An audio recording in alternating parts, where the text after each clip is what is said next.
Olino State Park is a recreation and protection area located on the scenic Santa Fe River. The Santa Fe winds its way across north-central Florida, eventually emptying into the Suwannee River. Olino State Park comprises over 6,000 acres of wooded landscape in Alachua and Columbia counties. Its most striking feature is the natural bridge, where the Santa Fe disappears underground and surfaces again at river rise over 3 miles away. This natural bridge has been an important part of Florida's heritage. Originally part of the Spanish Trail connecting the ports of Pensacola and St. Augustine, the land bridge was traveled by Spanish explorers, Indians, and settlers alike. In 1824, the trail became Bellamy Road when a plantation owner, John Bellamy, built the first federally funded road to connect Pensacola, Tallahassee, and St. Augustine. In 1840, the town of Leno was founded not far from where the river sinks underground. The remains of a dam built to run the mill are still visible today. The town later disappeared in 1896 when the railroad went to Fort White. In the early 1930s, the area became a state park, and the Civilian Conservation Corps built cabins and a bridge across the river. Many of these structures are still in use today.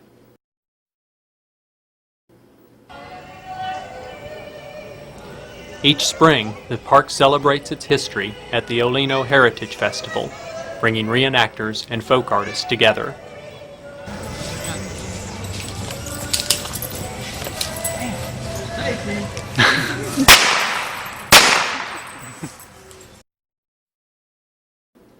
Visitors can take the trail along the Santa Fe to the river sink. Alligators are frequently seen in the river sink, so swimming is not allowed. 3.5 miles south, the river once again surfaces, releasing more than 442 cubic feet of water per second, or 282 million gallons each day. Studies by university and state hydrologists use dye tracing to determine that the water going into river sink does indeed come out at river rise. They also determine that more water comes out than is going in. Where does the extra water come from? Scientists theorize that it came from water stored in the aquifer, but how it connects to river rise has remained a mystery.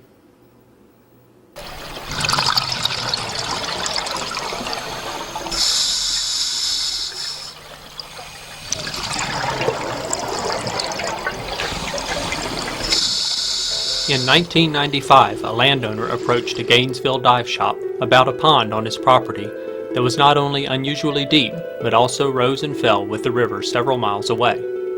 He wanted to know if divers could check out the pond. Luckily, Jerry Murphy, a local cave diver, was in the shop. He quickly accepted the offer to dive this unknown sinkhole, and he enlisted the help of Al Heck, also a cave diver, to dive in the duckweed-covered pond.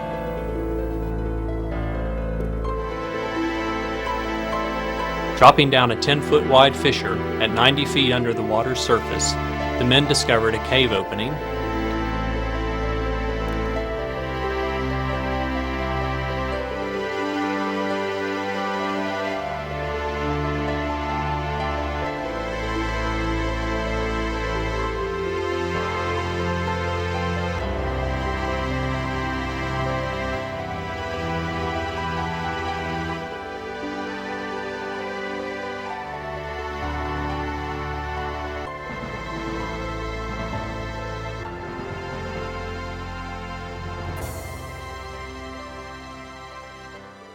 They quickly determined that it connected to a series of large passages.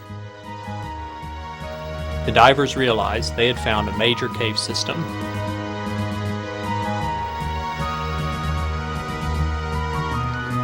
Over the next few years, they explored the cave with the help of Woody Jasper, Jason Richards, and Mike Tennant. By early 1999, they discovered 3 entrances and over 10,000 feet of passage. As the cave grew longer, the dives became more difficult and a larger team was needed. So in September 1999, Michael Poucher, Brett Hemphill, and Alex Warren were invited to join the exploration. The long dives also made decompressing in the fissure a problem.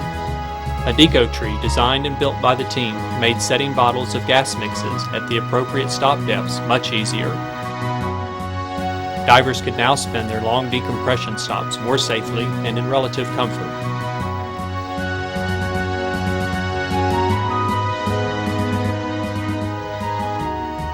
By now the map of the cave system, now called Old Bellamy Cave, showed the passage heading straight for Olino State Park.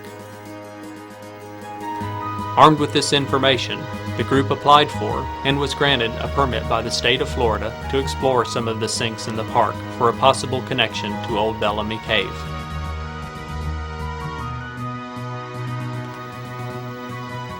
In October 1999, the team began exploration in Sweetwater Lake, a popular campsite on park property.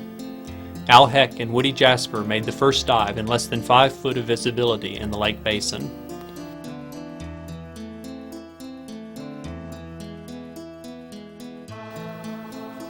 They followed a limestone wall into an apparent cave opening, and at 60 feet the water turned clear with over 40 feet of visibility. The next day they returned with Mike Poucher and added over 1,200 feet of line in passage 80 feet wide and 60 feet floor to ceiling. Unfortunately, the annual fall turnover reduced the visibility to about 10 feet, but exploration continued. By January 2000, the team made the connection between Sweetwater Lake and Old Bellamy Cave, confirming suspicions that the two systems connected.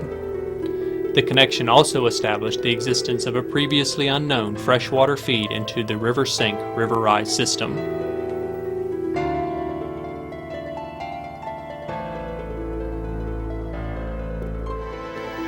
Next, the divers began exploration of River Rise, where the Santa Fe once again emerges from the ground. This attractive spring is a popular place for canoeists and fishermen. Deer and alligators have been sighted at the spring, and a warning sign is posted advising against swimming in the tannic waters of the basin. River Rise posed a different set of challenges to exploration. Water entering the river sink from the Santa Fe is stained a dark red from the tannic acid released by cypress trees. It is much like diving in a glass of strong tea, and divers can see only a few feet at best. In contrast, water from the Old Bellamy Cave is mostly clear groundwater, and visibility is much better. The two sources of water meet just above the Sweetwater Lake and flow towards the River Rise. Because the water at River Rise is a combination of the two, visibility for diving is constantly changing. Periods with heavy rainfall mean more tannic and poor visibility, while drought conditions bring more groundwater and better visibility. Much of the exploration in River Rise was done in 10 to 20 foot visibility. We were understandably thrilled when visibility cleared to 30 plus feet, allowing us to appreciate the immense size of the passage. We took advantage of this brief window of opportunity and rapidly extended the area of exploration. The submerged passageways average about 140 feet deep on the floor, with floor-to-ceiling heights of 40 feet or more. Sections of the cave go as deep as 180 feet. Passage width averages 60 to 80 feet. There are numerous large rooms, noticeable fissures, and distinct geological features along the tannin-stained walls.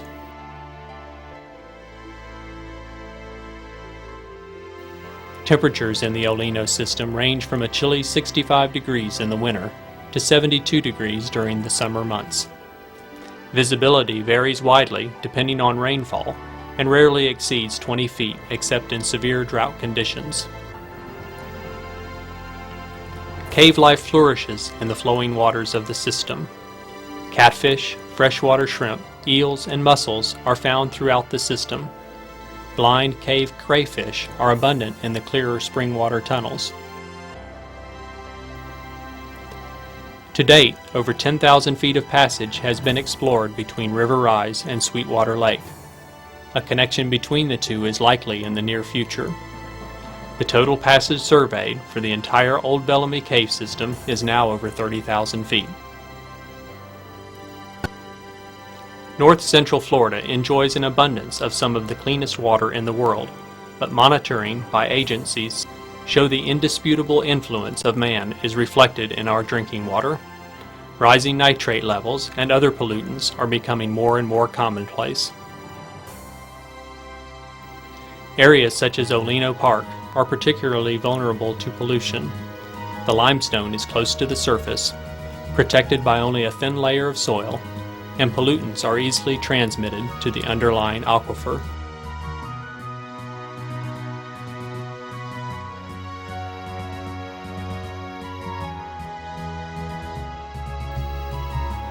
By continuing to study and explore underwater cave systems, we can gain a better understanding of the aquifer. The information gained will allow residents and local government to better plan for future growth and conservation.